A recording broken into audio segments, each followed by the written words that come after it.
Um destes dias foi questionada por algo que me deixou intrigada, me deixou curiosa e eu decidi ir investigar.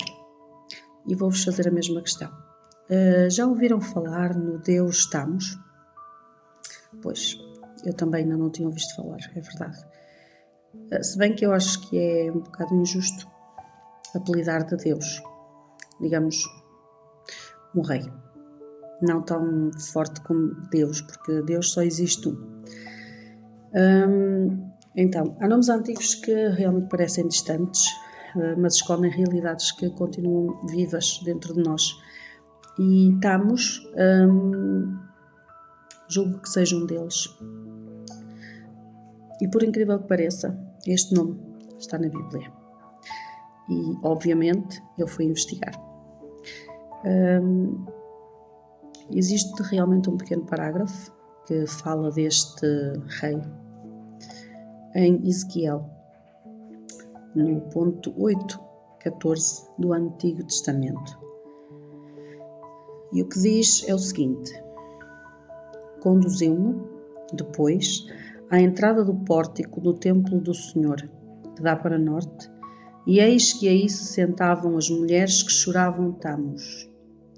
Ele disse-me: viste, filho de homem, verás outras abominações ainda maiores que estas. Fala um pouco, talvez, o facto de idolatrar deuses que não são o nosso Deus, ser visto como um pecado. Daí ser questionado sobre as abominações que poderão ser vistas.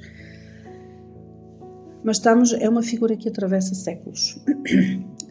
Nascida nas terras antigas da Mesopotâmia, associada à fertilidade, à vida que brota e à vida que se perde. Um Deus que morria e voltava, num ciclo constante, quase hipnótico. Como as estações, como a natureza, como tantas histórias humanas.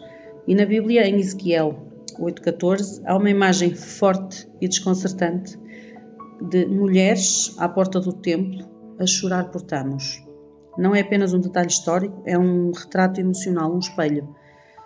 Mulheres que choravam perdas, choravam filhos que não vieram, choravam filhos que perderam, choravam a infertilidade, lutos silenciosos, dores que atravessavam o corpo e a alma. Choravam aquilo que a vida não lhes devolveu, aquilo que a vida lhe tirou.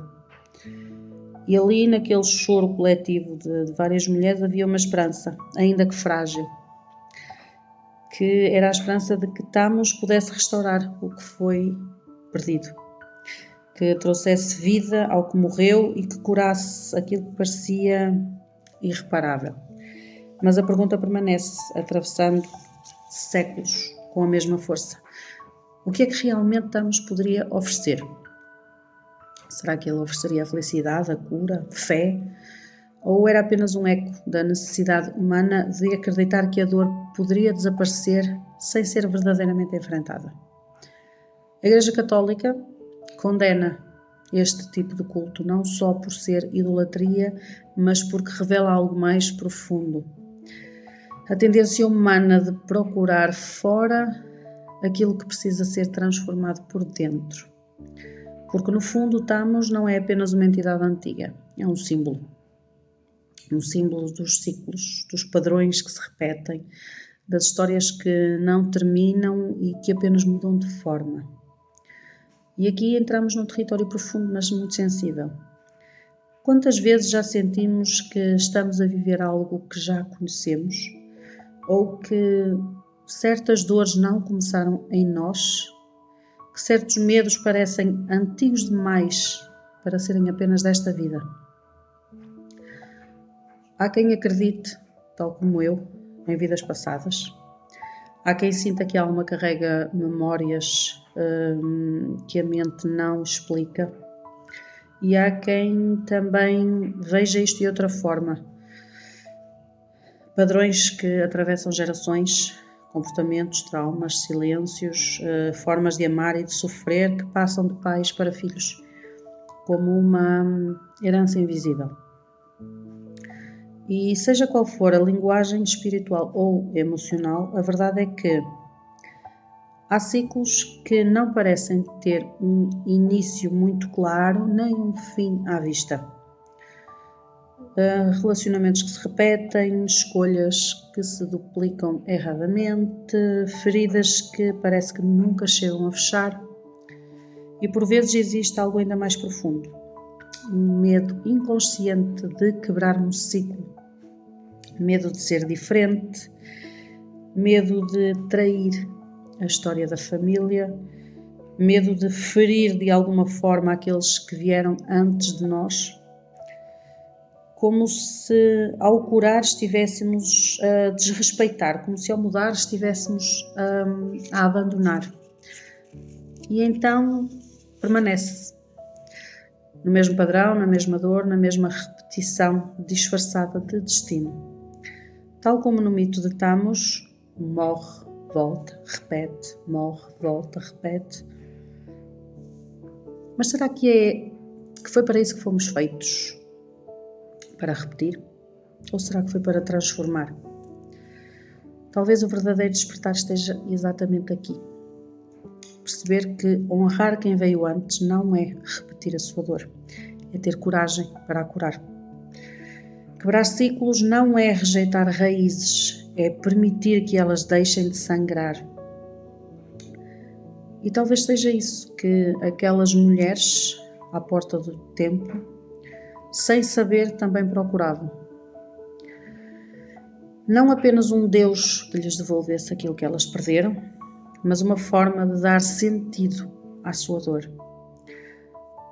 É verdade que hoje já não choramos à porta do templo por Thamus, mas choramos muitas vezes dentro de nós, em silêncio, presas a histórias que se repetem à espera de algo ou de alguém que nos liberte. E talvez a resposta nunca tenha estado lá de fora. Talvez nunca tenha sido um nome antigo, nem um ritual, nem uma promessa externa. Talvez esteja na coragem de olhar para dentro e finalmente conseguir escolher diferente. Porque há ciclos que duram gerações, vidas após vidas, mas basta uma consciência que desperte e que os faça quebrar os ciclos, quebrar o que não nos pertence, o que já vem de vidas passadas, não precisa de continuar. Vamos ter a coragem de olhar para dentro e conseguir idealizar que as feridas que não são nossas podem ser curadas. Sejam felizes.